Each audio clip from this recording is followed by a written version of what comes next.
दिसंबर 1972 में नासा के अंतिम अपोलो मिशन अपोलो 17 ने पूरी पृथ्वी की आइकनिक ब्लू मार्बल फोटो ली थी। दरअसल ब्लू मार्बल पृथ्वी की सतह से लगभग 29,000 किलोमीटर की दूरी से ली गई पृथ्वी की एक इमेज है। यह मुख्य रूप से पृथ्वी को मेडिटेरेनियन सी से लेकर अंटार्कटिका तक दिखाता है। ऐसा पहली बार हुआ जब अपोलो ट्रैजेक्टरी ने सदर्न हेमिस्फेयर में हेवी क्लाउड्स होने के बावजूद सदर्न पोलर आइस कैप का फोटो लिया था। अरेबियन पेनिनसुला और मेडागास्कर के अलावा अफ्रीका की लगभग पूरी तट रेखा और अधिकांश हिंद महासागर स्पष्ट रूप से दिखाई दे रहे थे, बल्कि हिंद महासागर में एक साइक्लोन भी दिखाई दे रहा था।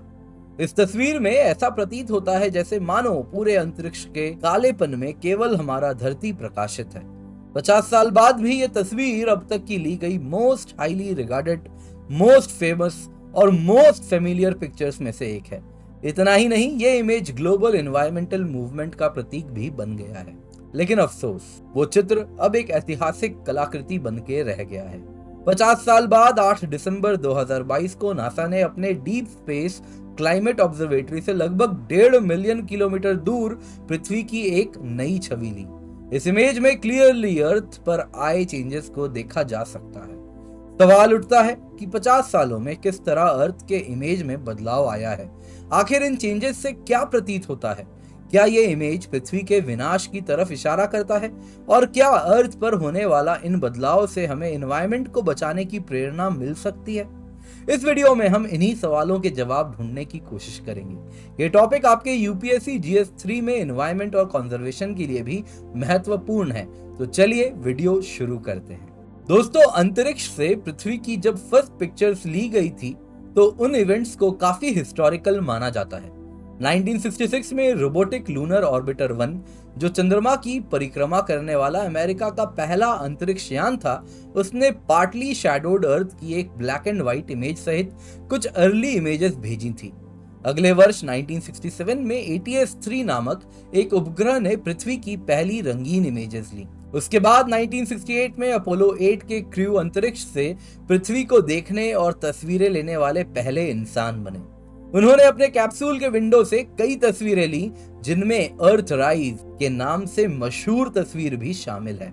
ये वही तस्वीर थी जिसने पर्यावरण आंदोलन को ऊर्जा दी और 1970 में फर्स्ट अर्थ डे को शुरू करने में भी मदद की।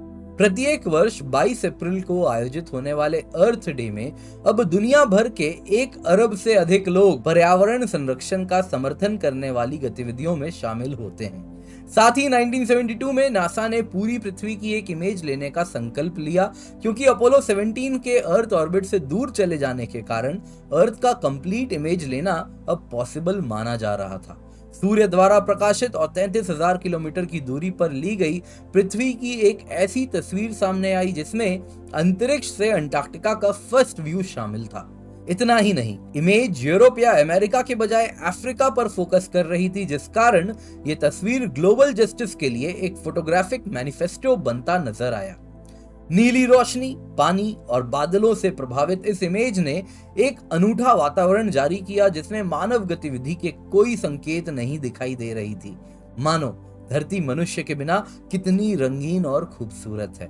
आपको जानकर हैरानी होगी कि इसी दशक में क्लाइमेट साइंटिस्ट जेम्स लवलॉक ने self regulating set of combined living and non living systems के रूप में पृथ्वी के गाया थ्योरी को आगे बढ़ाया था।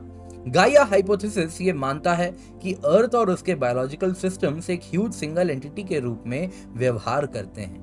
इस एंटिटी ने ही self regulatory negative feedback loops को बारीकी से नियंत्रित किया हुआ है, जो ग्रह पर स्थितियों को जीवन के अनुकूल सीमाओं के भीतर रखने में सहायक साबित होते हैं। अब इस थ्योरी को अर्थ सिस्टम साइंस के नाम से जाना जाता है।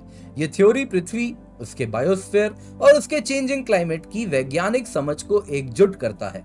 इस तरह इस इमेज ने अर्थ की खूबसूरती को बरकरार रखने के लिए लोगों को प्रेरित तो जरूर किया, लेकिन इंडस्ट्रियलाइजेशन, इंक्रीजिंग पॉपुलेशन इत्यादि ने आने वाले सालों में धरती की कोई और ही इमेज सामने लाके रख दी। ऐसी इमेज जो एक्सपेक्टेड तो थी, बट उतनी ही दर्दनाक और शॉकिंग भी। अर्थ के ब्लू मार्बल इमेज से इंस्पायर्ड होकर 50 साल बाद फिर से अर्थ की इमेज ली गई। दिसंबर 2022 में नासा की नई ब्लू मार्बल तस्वीर की तुलना यूनिवर्सिटी ऑफ पोर्ट्समाउथ के the whole earth blue marble at 50 conference में ओरिजिनल इमेज से की गई और यह साफ नजर आ रहा था कि 1972 में हमारा प्लैनेट विजिबली चेंज हो चुका है। इनफैक्ट 50 साल के क्लाइमेटिक चेंज से हुए परिवर्तनों को भी इस इमेज के द्वारा ऑब्जर्व किया जा सकता है। अंटार्कटिक आइस शीट स्पष्ट रूप से आकार में कम हो गया है।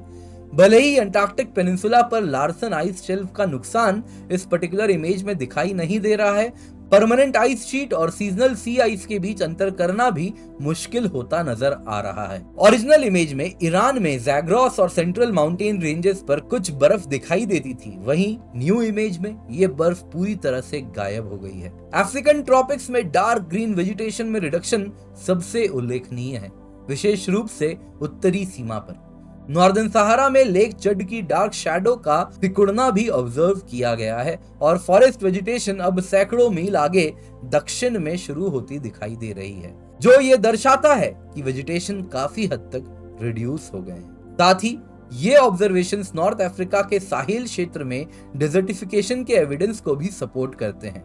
एक रिसर्च में भी पाया गया है कि 1954 और 2002 के बीच वेस्टर्न साहेल में वृक्षों की घनत्व में 18% की गिरावट आई है और UN food and agricultural organisation का अनुमान है कि 1990 और 2010 के बीच में अफ्रीका ने प्रति वर्ष 3 से 4 मिलियन हेक्टेयर वन खो दिए हैं, जो कि साहेल में एक बड़ा प्रोपोर्शन माना जा सकता है।